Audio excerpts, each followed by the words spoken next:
Governor, it looks like the bill that would create the Partnership for Economic Progress will be debated in the House this week. Are you happy with that bill as it is now, and have you considered the appointees yet? Do you have any idea who you might appoint to? Well, we've got to get it approved before we start thinking about who we're going to appoint. But I want to just say, I spoke to the Iowa Department of Economic Development Board here last week, and have visited on a regular basis with Debbie Durham. I think the bill has actually been approved through the process. It's gone through the vetting process. It was approved out of committee unanimously. So that not too many bills this year are happening on a bipartisan unanimous vote. I was very encouraged about that.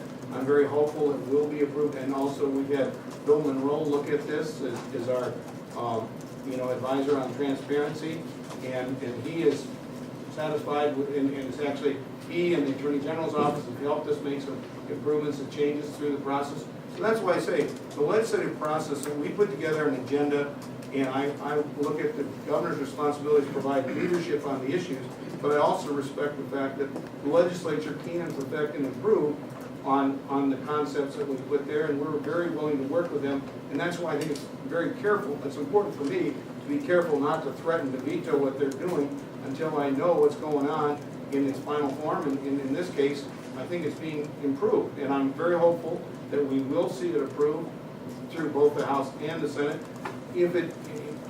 After it is approved, and there's a lot of interest, by the way.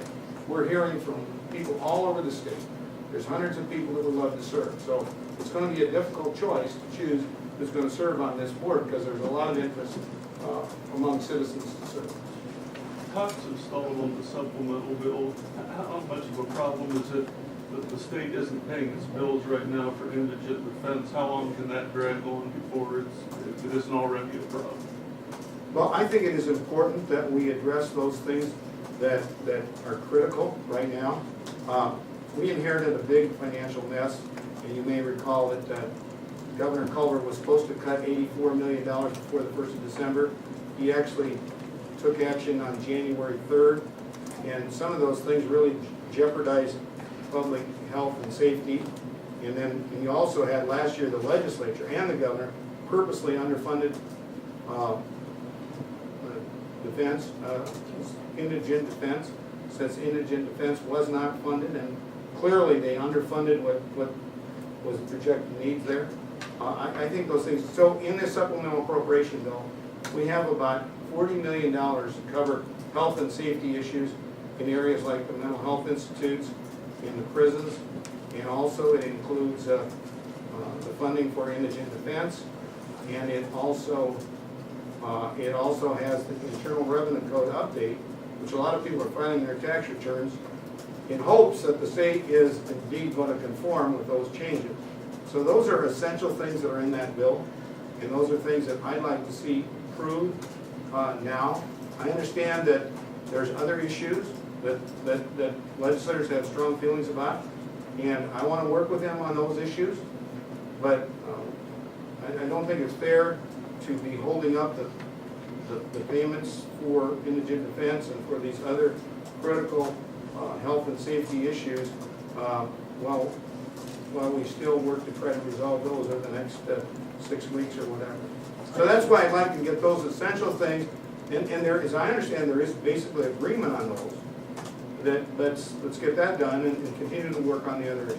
But it's your Republicans who are digging their heels in. Well, it's both sides that have added different things to the bill, and my interest is to try to get those things resolved.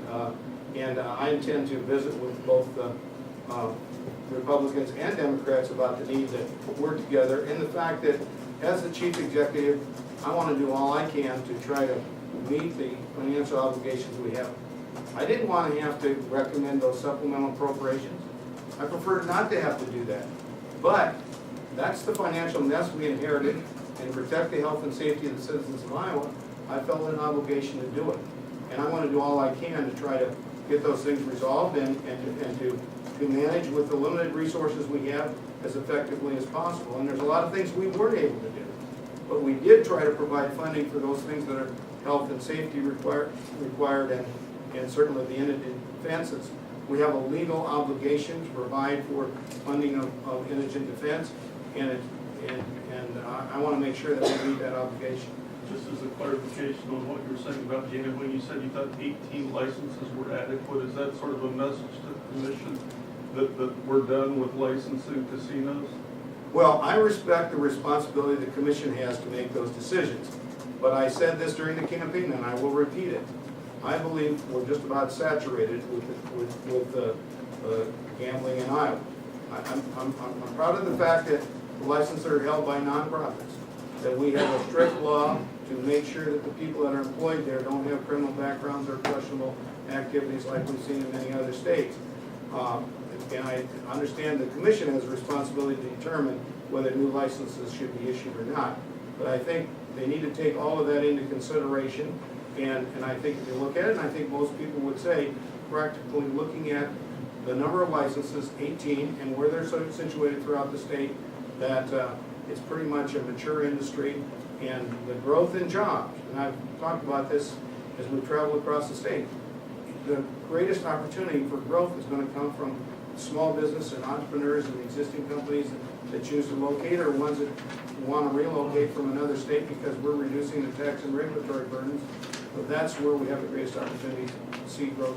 Very brief final question. Do you have any filled out a bracket? Did you see that? No.